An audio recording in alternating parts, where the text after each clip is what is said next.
নমস্কার, তিয়াশা রান্নাবান্নাতে আপনাদের সবাইকে স্বাগত। আজকের কিন্তু চিকেনের দারুণ একটা রেসিপি আপনাদের সাথে শেয়ার করব, সেটা হচ্ছে চিকেন দোর পেঁয়াজা। ভাত, রুটি, লুচি, পরোটা, নানের সাথে কিন্তু একদম জমে যায়। তো চলুন রেসিপিটা শুরু করি। তার জন্য এখানে আমি 500 গ্রাম মতন চিকেন নিয়ে নিয়েছি। তারপর এর মধ্যে নুন আর হলুদটা খুব ভালো মতন করে ম্যারিনেট করে নেব।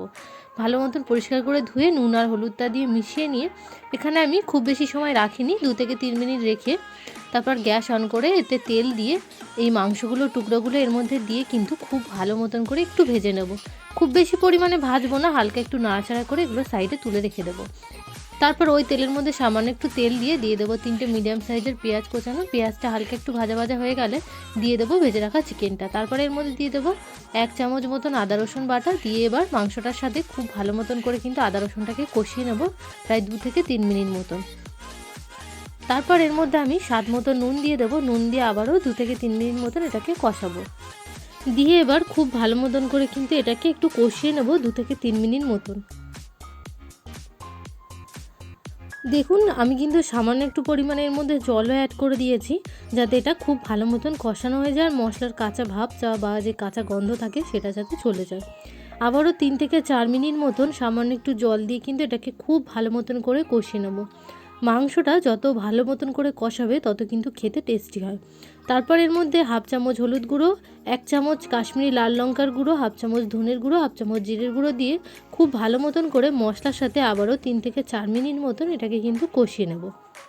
এবার 2 থেকে 3 মিনিট মতন এটাকে কিন্তু খুব ভালো মতন করে কষিয়ে নেব। তারপরে আমি এর মধ্যে আলুটা অ্যাড করে দিয়েছি। আলুটা কিন্তু আমি আগে থেকে একটু নুন আর হলুদ দিয়ে ভেজে নিয়েছিলাম। তো আলুটা এর মধ্যে দিয়ে আবারও 2 থেকে 3 মিনিট মতন এটাকে খুব ভালো মতন কষিয়ে নেব। কষাতে কষাতে দেখবেন যে মাংসের রঙটা কিন্তু একদম চেঞ্জ হয়ে গেছে। 2 থেকে 3 মিনিট কষানোর পরে এর মধ্যে আমি 1/2 চামচ মতন দিয়ে দিলাম ধনের গুঁড়ো। দিয়ে আবারও 2 মিনিট মতন এটাকে কিন্তু খুব ভালো মতন করে কষিয়ে নেব। দেখুন, মশলাটা দিয়ে কিন্তু কত সুন্দর তেল ছেড়ে এসছে।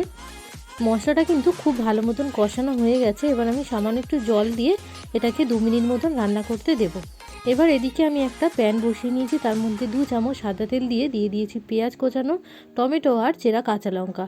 ঝালটা কিন্তু অবশ্যই স্বাদ মতন দেবেন। টমেটো আর পেঁয়াজটাকে হালকা একটু ভাজা ভাজা করে নেব, খুব বেশি কিন্তু ভাজা ভাজা করব না। হালকা একটু ভাজা ভাজা করে নেব, যাতে এগুলো যে কাঁচা ভাব থাকে বা যে কাঁচা গন্ধ থাকে সেটা যাতে চলে যায়। আর সামান্য একটু নুন দিয়ে দিয়েছি এর মধ্যে। এবার ওই টমেটো আর পেঁয়াজ আর লঙ্কাটা এর মধ্যে অ্যাড করে দিলাম। দিয়ে আমি 2 মিনিট মতন এটাকে রান্না করে নেব। এবার ওপর দিয়ে ঘি আর গরম মশলার গুঁড়ো দিয়ে দিলাম। ব্যাস রেডি হয়ে গেল আমাদের চিকেন দো পেঁয়াজা।